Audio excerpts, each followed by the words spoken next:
We want to hear the stories from the courses that you've taught.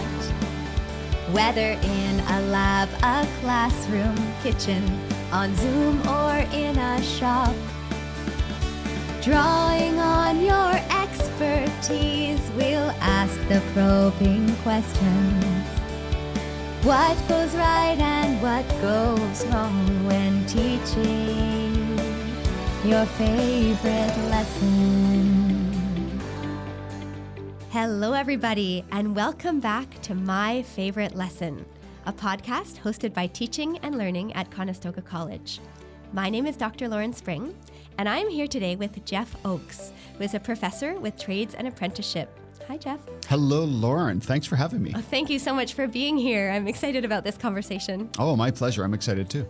Great. So why don't we start off by you telling us a little bit about how you ended up at Conestoga, how long you've been here, the path that brought you here, etc. Yeah, absolutely. So I'll start way back where I was very interested in automotive. So this is what I teach, is automotive apprenticeship.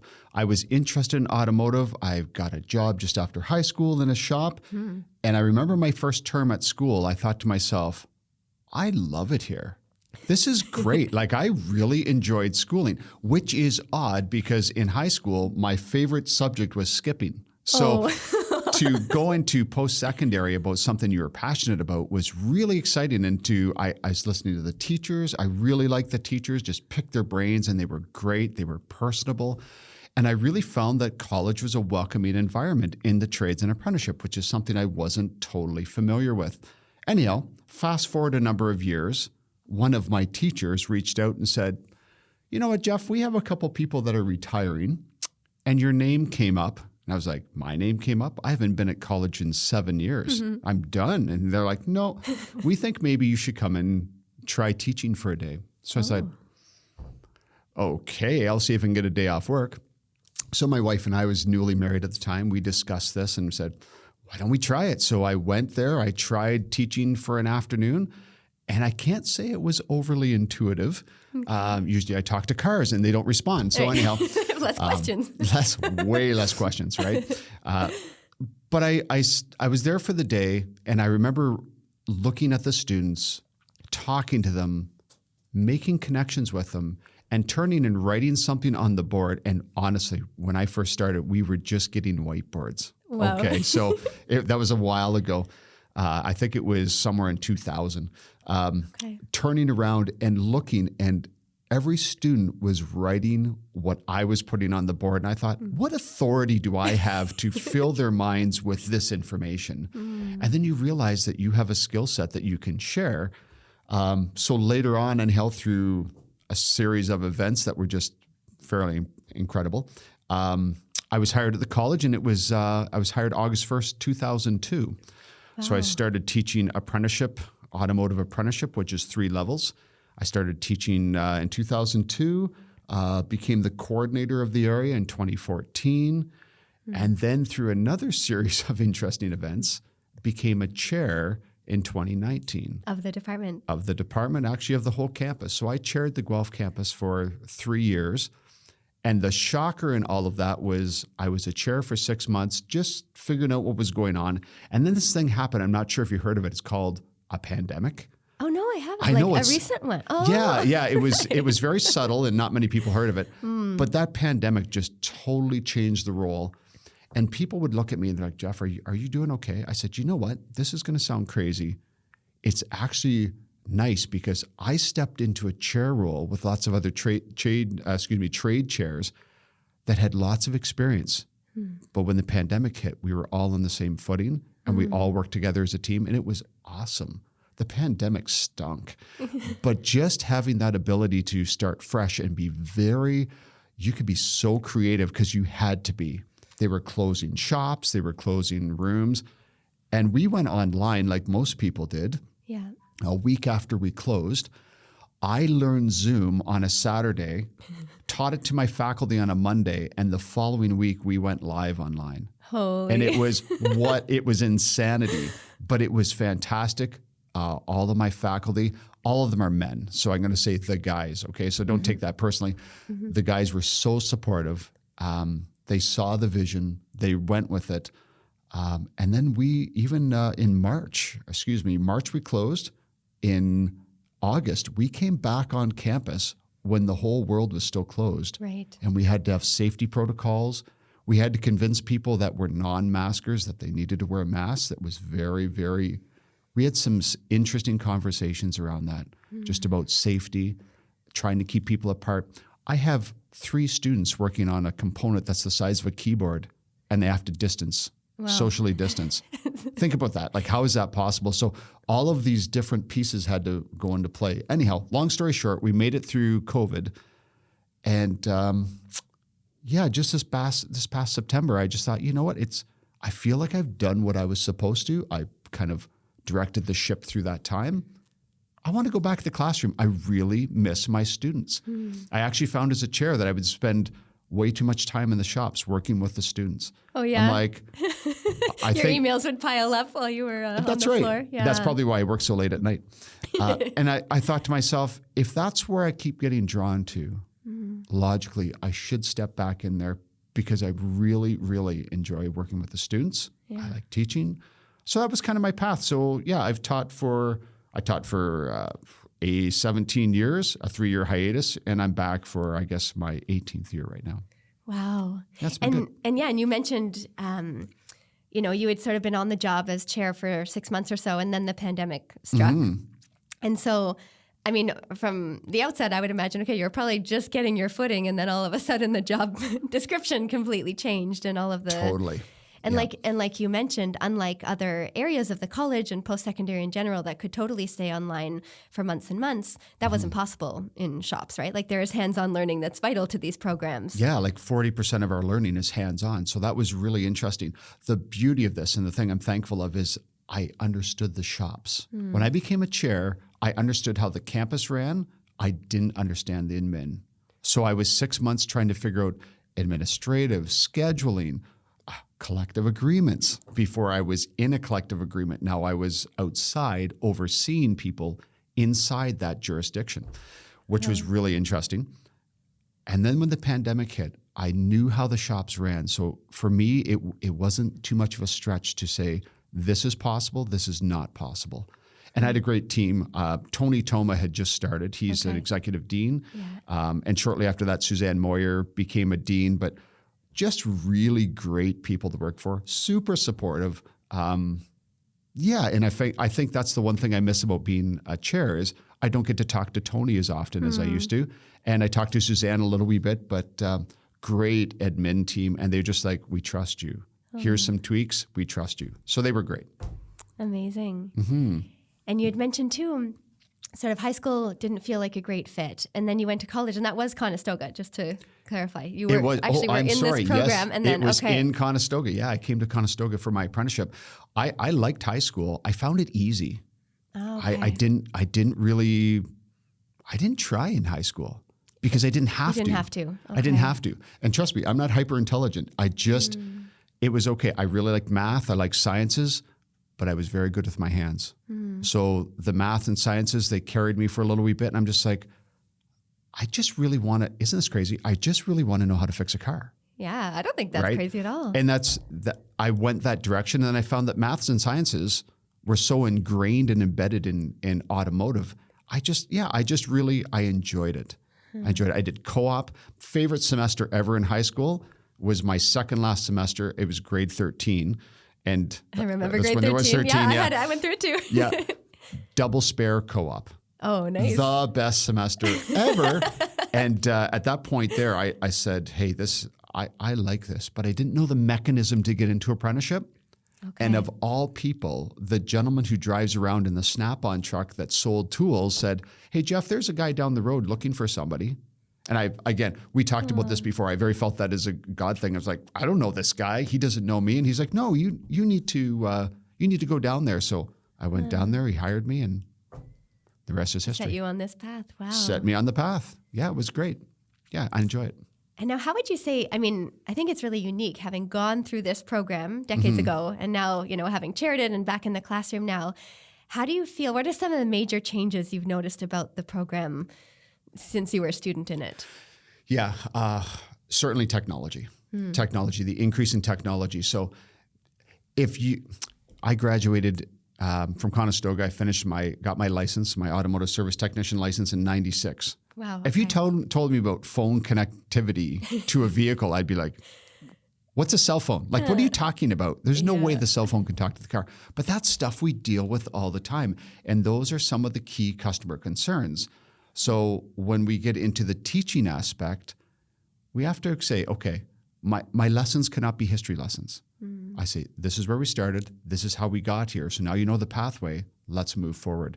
So just the influx of technology, which is relentless and ever changing. There's always something new in the world of transportation, refinements, electric vehicles. But I'm passionate about electric vehicles.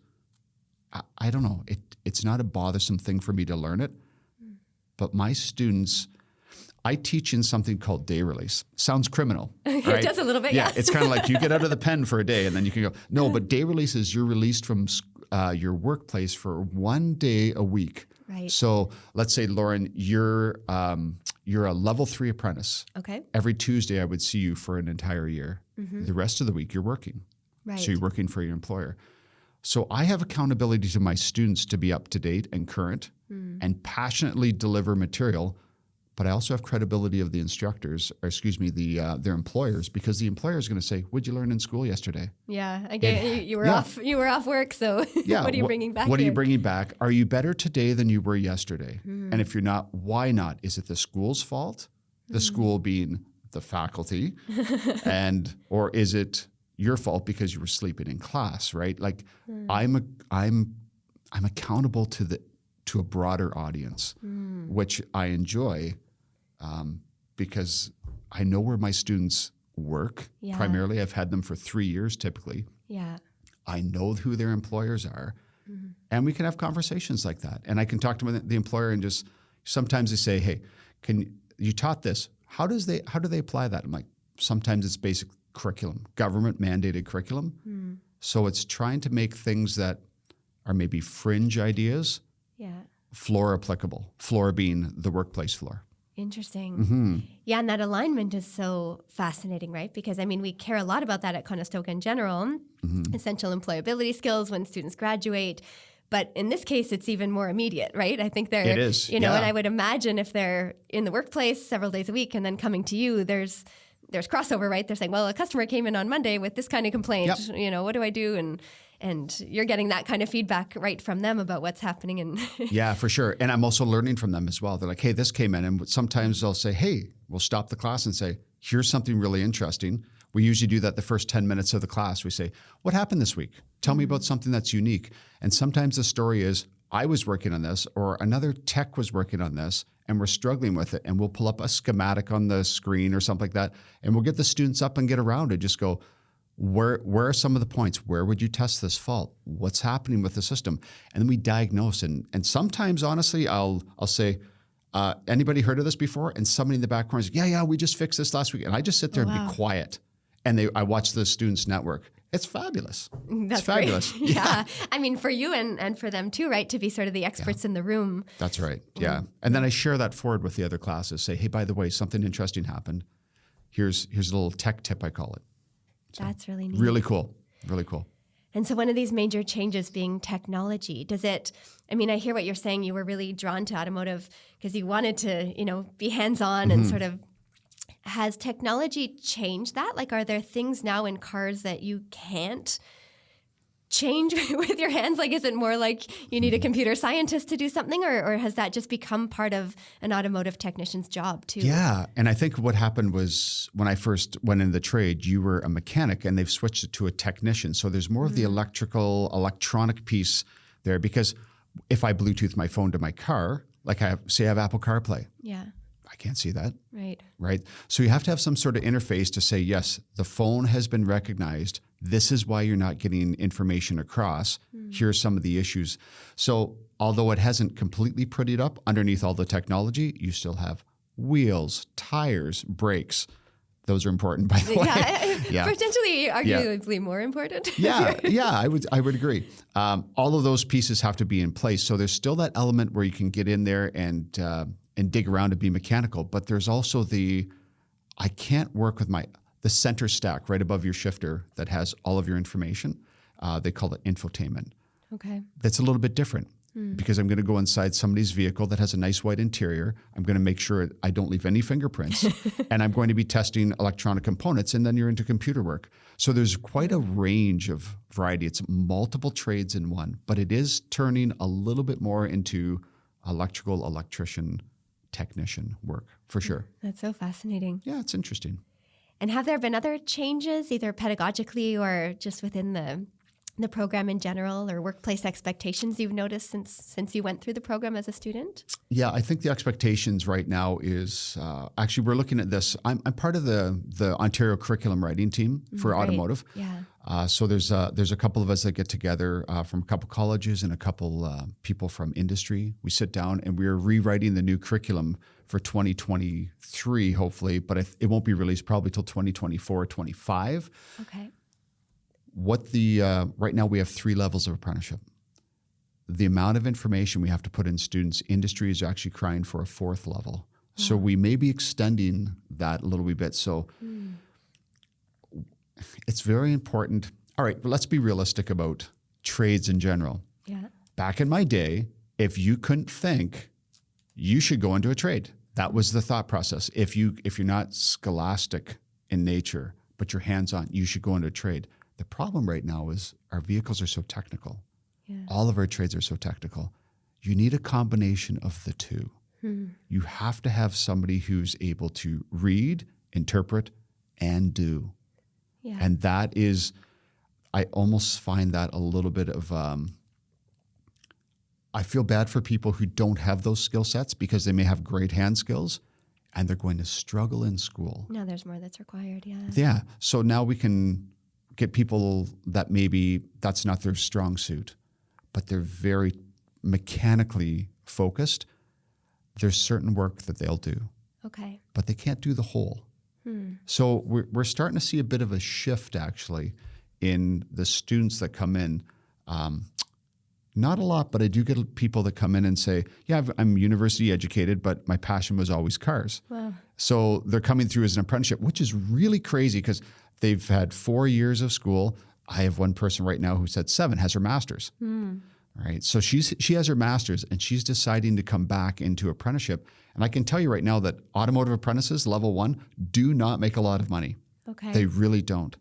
So it's interesting to see people still put value on that. They're like, no, long-term trades is where I want to be. It's going to be really worth it. Yeah. Even within my peer group, I have to tell you, a lot of my friends, have gone to university, worked in various fields and don't necessarily find it super meaningful right now or just in need of something different and are really intrigued by the trades and some of them going back and taking a different path. For sure. Now, are trades a little harder on your body? For sure they are, right? But I think some of that physicality is what I enjoyed about that. It's just like, I can't get this part off. Well, make it come off, right? There's a physicality to it that I think is appealing to certain people. But I'm a believer that there are people that should be at university. Great, they're great at research. That's where they should be. But we also have people in college that should be in university and vice versa. We have some people where their parents are like, we don't really understand college, even though college has been around for a while, but we are both university educated, so you need to get your education. Yeah. Not knowing that you come to college, you get your education, and there's a high chance of being hired in the field of study. So I'm a college fan. I just am. Well, and I wonder, I feel like the landscape has been shifting for a while anyways, but with AI and everything that's happening in some industries that maybe thought, they were, set for life, it's a possibility that computers are going to be able to do some of our jobs. And I don't think you can necessarily say that about car mechanics, right? Possibly not. Now, of course, I'm sitting across from somebody who has their PhD, right? So, yeah, right. So education clearly is important. And, I was looking at a Master's of Education program as well. I love the lifelong learning aspect of it, but I love the functionality and the practicality of the college piece. I really do. Well, and I feel like there's something really beautiful too. Like you're saying, obviously harder on your body in some ways, but also very human, and there's lots of theorists out there over the past couple of centuries who feel like maybe we're becoming more alienated from our work because we're disconnected from what we're doing, right? Or it seems so abstract. I've certainly felt that in academia and Sure. have craved like, oh, what if I could like change a tire on a car or fix this very physical thing that like I could stand back and see and, Yeah. drive what I had done. Yep. I don't know. I think there's something. There is that element too. It's that. It's interesting because when I was a mechanic on the floor, somebody bring their vehicle in, I'd fix it. You'd have an immediate result. Like either being a mechanic is very black and white. Either it fixed it or it didn't. Right. All right. So there's no fudging that. It's like, well, it kind of works. Well, what's that? It has to be right or it's not. When I went into the world of education, now you're looking 3-4 years down the road. I'm going to start here and build foundation stones. And I'm going to build on those foundation stones. And eventually you'll get to the point where you can write your license and then you can fix cars successfully too. When I was a chair, you're looking out 10 years. Yeah. How do we make incremental changes so in 10 years we achieve this goal? Wow. So back to trades, like in academia, there's nothing wrong with having those long-term goals and having the idea, hey, if I'm changing a little bit here, we're going to see a 10-year result.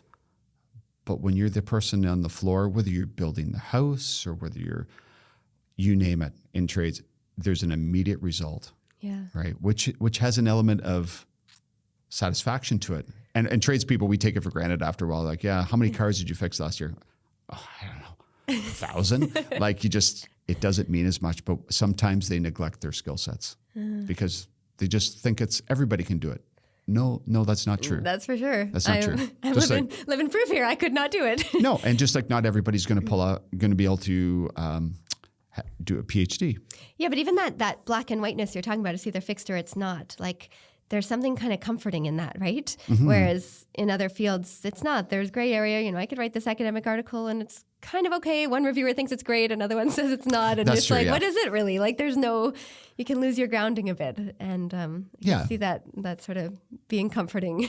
But your PhD allows you to be philosophical about things, right? Yeah. I can't be philosophical about trades. It's true. Yes, I it's do like, if I embrace could the fix nuance. this, yeah, if I could fix this car, it would be great. No, it's like, and the other thing too is you can maybe write an article and some peer reviews some don't. Every vehicle I fix, the one that I fixed before, it doesn't matter. It's this one now. So my entire credibility is, can I fix this one and do it well? That's a lot of pressure. Next. How about the next one? So there is a lot of pressure. It has to be right every time. So there's no shortcuts allowed. Yeah, for sure. But it's neat. I Oh my enjoy it. goodness. I could talk about this all day. Let's get on to your lessons. So you've brought one of your favorite lessons to share with us today. Yeah. And like I said before, it was really hard to nail down a favorite lesson because I teach all subject areas to all 3 levels. So to pick one specific subject, but anyhow, one just kind of resonates with me a little wee bit because again, we're teaching practical components inside a classroom. And sometimes we say to the students, just imagine that you're in your bay. Some of my guys don't imagine well, okay? Some do, some don't. So I have a course that I've slowly developed over a number of years, which is kind of neat. It's a 4-hour lesson. I have way too much time in it. But anyhow, the story of it is we are supposed to be talking about engine failure analysis. So that is people's vehicles, they need a new engine or they need major repairs to their engine, which is quite costly. But what I'm trying to teach them how to diagnose, or when they're diagnosing, is how to listen audibly to sounds the engine's making, and from there determine cost factor and repair. Just by listening. Just by listening. Wow. So what I have is I've basically made a collection of files over the years of faults. So here's an engine that makes this noise. Listen to this noise. How would you describe the noise? And the students will listen to the noise. I'm like, okay, I'll play it a couple times. Like I describe it as this. Where do you think that noise is coming from in the engine? That's a big difference. Is it going to be a 2-hour repair? Is it going to be 3 hours? Is it going to be a week? Do I need to replace the engine? So then they determine that, what the noise is coming from, and we discuss that, how you can determine. And then I tell them, okay, because you're so close, this would be a level 3 or advanced class. Because you're so close to the board exams, how do you think they describe it? So you have the same terminology that the government board exams have. And it's very different. I think of one noise, they describe it as a hollow bell-like noise. I've never heard a bell that sounds like this before in my entire life. However, that's on the board exam. They describe it as a hollow bell noise. Okay. Yeah. And I think some of the beauties of this is I know some of the people that write the board exams, right? So I have that inside scoop, and that's how they describe it. So then I say, okay, so this is how you would describe to a customer when you write your board exam and you're quite capable of passing, use this term. If you hear that term, they're talking about that noise. And sometimes like, what is that? That's not even close, right? Wow, really? So I find that's really neat. So we spend about 3 or 4 hours on different videos, and then we hop onto YouTube. YouTube love, hate, right? Love, hate. So anyhow, just so you know, when I first fire up YouTube, I always mute the projector because I have no idea what's going to pop up the screen for with the ad, like for an ad. I'm like, okay, that's good. Anyhow, once we get there, I hop on there. I go in a little bit ahead of time, and I find people that are asking questions, and we help them diagnose. Because people say, does anybody know what this noise is? I have this noise in my vehicle. So I'm like, all right, let's help them with that. And we get the class to help diagnose some of the concerns. It's neat because it's collaborative, and somebody's going to say, well, it sounds like this to me. I'm like, yeah, close, but here's the sound that would make. And anyhow, what I'm trying to do is get them to be able to go the next day into their bay. And if that noise comes in, they can pinpoint, say, I've heard that noise before, even though it's a rare noise. And I know this is going to require an engine replacement, or this is a really simple fix, even though it sounds like a major repair. And I don't know if it's the best lesson that I have, but it's one of the more interactive ones because people are up, they're looking at stuff. And actually, just recently, I took a video of a noise coming from an engine, and I actually had the chance to have the engine in my hands and took it apart in front of them and just said, you nailed it. This is the right part. Oh, wow. So you can show them the broken component. It just works with tradespeople, right? Yeah. Because it's like you're in a bay on the shop floor, but you're sitting in a classroom. You're not getting dirty. Well, sometimes we pass stuff around that's dirty, but anyhow, it's all good. They're not getting grubby, but they're hearing the noises that they would hear as a mechanic to make a wise diagnostic decision so they do not cost the customer extra money or time. So that's so fascinating because those of us like myself who are not in automotive, Sure. I guess that's how it works, right? If your car's making a strange sound, Yeah. you take it in and you want an estimate before you know exactly before anyone's kind of going in there and that's right. checking it out physically, right? That's right. So if an engine's $20,000, you better make the right call. Yeah. Because what if it's something very minor and you could have fixed it for $300 and half an hour's worth of work, but yet you're replacing the entire car always fixes the noise. Right. But that's not realistic, right? Not everything that comes out of your mouth you should go see a salesman because this vehicle is not going to be worthwhile. Fix it properly. So anyhow, we're fine tuning them. We're taking level 1 and 2, which is more foundational, and we're putting together into, what everything looks like. What happens if there's a fault? Okay. And then that allows them to write their board exam. And then their license feels like it's worth something. They're like, I know how to diagnose most things. They're not going to be perfect, of course, right? And so on this particular day, so they're level 3 already. Yep. They're kind of, have a lot of hands-on experience. They're there. How many recordings of different sounds of engines might you bring in to share with them? Maybe 10 or 12. Okay. 10 or 12. And then we'll hop onto YouTube. Now, every sound requires explanation. Why does it make that sound? Not only that, if it's making this sound, how can you make it so that sound goes away so you can verify exactly where it's coming from? So then we teach them diagnostic tips that way, and we call them isolation faults. So I can isolate this noise, remove that noise from the engine, and you know exactly what it's coming from before you go in. The worst thing is if somebody brings you something in a box and says, can you fix this? And you're like, maybe. Yeah. Maybe. So that to me it's just a real practical theory lesson. And I've learned, when I started in 2002, I thought it was God's gift to the classroom. I walked in, I'm like, I know all kinds of stuff. And students would ask me questions, I'm like, I don't know that. I don't know that. I don't know. I'm like, I don't know. What do I know? So you start refining your lessons so that you have a broader base. And then what happens with a lot of people in trades is you start getting hyper theoretical. You start going down molehills going, hey, let's talk about metallurgy. Let's talk about the students. They need to know bits and pieces. But if you get hyper theoretical, you lose what they're doing tomorrow and what they did yesterday on the shop floor.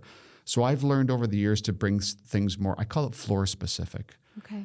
Even though it's a theoretical concept, we bring it floor specific so that it makes sense to them when they're at work tomorrow, and they can explain it to a customer in layman's terms, and they can talk to the technician beside them in technical terms. And that makes them a better, more rounded tech. And I still get students who've graduated for years reach out and say, hey, Jeff, I'm working on this. What do you think? What are your thoughts on this car? Oh, wow. It's cool. Yeah. I love it. Yeah. But I mean, there's so much going on there in this one lesson. I mean, there's the sound and being able to diagnose it, and then, help these random customers on YouTube. On YouTube. But then I'm really interested in that part too, where you're saying, okay, here's the reality of what it sounds like. To then pass this exam, you're going to call it this. Do you find? I mean, to me, you're almost this sort of intermediary between Sure. what they're going to find on the floor and then what they do to pass the exam. And where do you think that disconnect comes from? You mentioned some of the folks who write the exam. Where does, that seems so subjective, like what a thing sounds like or what it reminds you of. Yeah, it is. Now, like if you heard it was windy last night. Yeah. So let's say something on the side of your house, maybe an eavesdrop was moving around and it was tapping the house. Yeah. You may call it a tap. Somebody might call it a slap. Somebody might call it a click. Yeah. And all you're doing is just refining the terminology. It's the same noise. You're just putting the term that they're going to be successful with to that noise. Yeah. And it's the same thing. I know it's funny because it's not like Canada just went to the metric system, but I still have students that are talking in feet, inches. And I was like, how old are you? Like, did you not learn metric? It's the same length, but people have different terms for the exact same measurement. That's what this is. This is, you describe it as this, I want you to tweak. And this is higher education. They should be able to say, okay, this is how I describe it, but that's not really the technical term. It's this. Yeah. And that's really all we're doing is just fine tuning.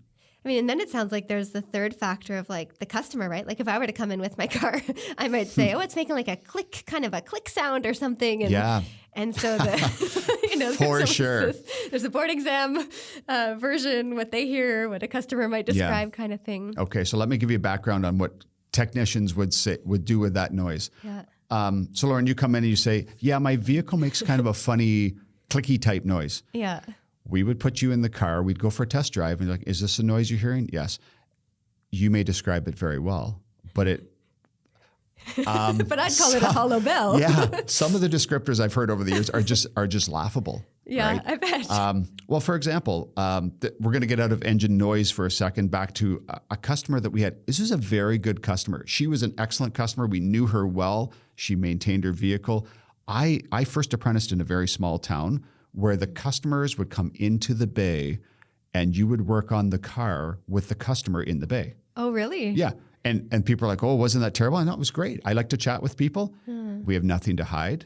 And you'd show some, say, hey, do you see this? This isn't right.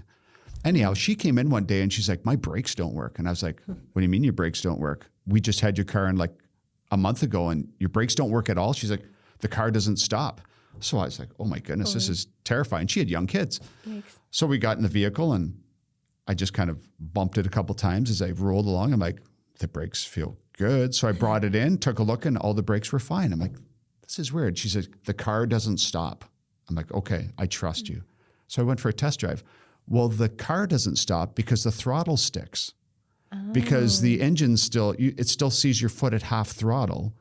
Oh, okay. And that's why the car doesn't stop. So there's the descriptor where the customer knows something's not right. Yeah. But as a technician, you're interpreting a lot of data and going, okay, thanks for that. Yeah. This is really what the problem is. And that's the same thing that we do at school. We have students come in with all kinds of ideas of how things work. And all we're doing is just giving them truth. Well, there you go. It does get philosophical, doesn't it? How Sometimes. language fails us or forms us. And what is the truth, actually? Yeah, it'll set you free. Yeah. Yeah.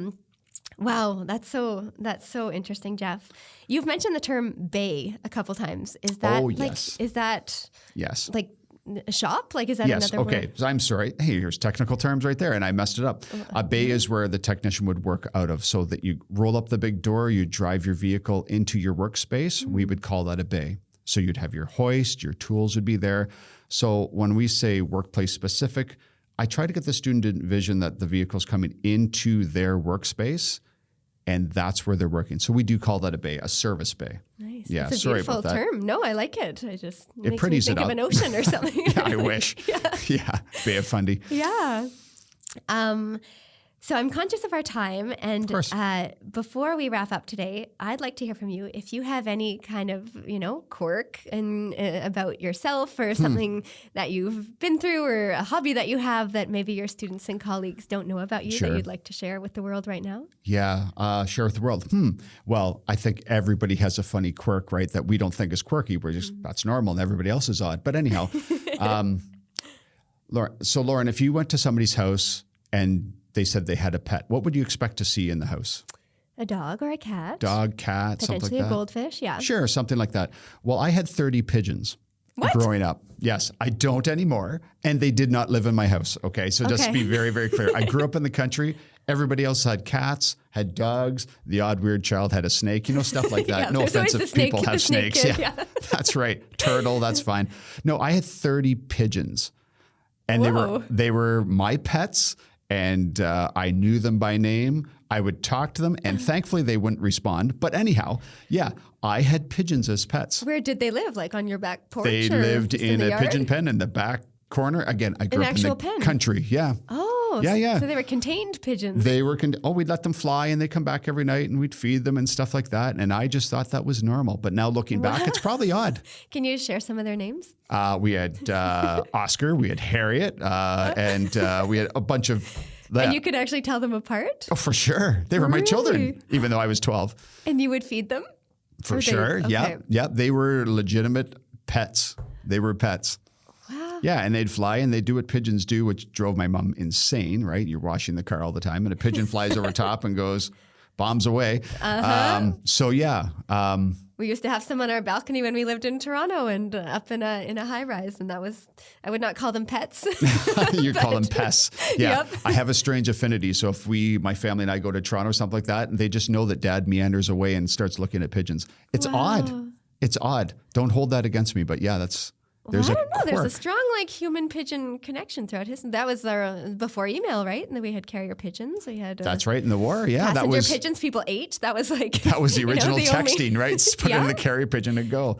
Yeah. So Exactly. anyhow, funny little quirk that it just is what it is. Wow. Sorry. That's great. Yeah, I don't know if that annuls everything I've said earlier, but anyhow. Not at all. I just feel like I want a picture of this pigeon pen from your backyard. No, you don't. You're good. Well, thank you so much, Jeff. You're welcome. That was a really fun conversation, and I so appreciate it. Oh, glad to be here. This was great. Thanks for asking me. We'll talk soon. You bet. Bye-bye. Bye. Well, we have come to the end of another episode of My Favorite Lesson, a podcast hosted by Teaching and Learning at Conestoga College. You can find all episodes in this series and more by following Teaching and Learning at Conestoga on YouTube. You can also find this podcast on Spotify and other places you get your podcasts. If you subscribe, you'll be notified each time a new episode becomes available. For 24/7 support for all things teaching and learning related, please check out our Faculty Learning Hub at tlconestoga.ca. I'm Dr. Lauren Spring, reminding you, as the great bell hooks once said, that the classroom, with all its limitations, remains a location of possibility. Until next time.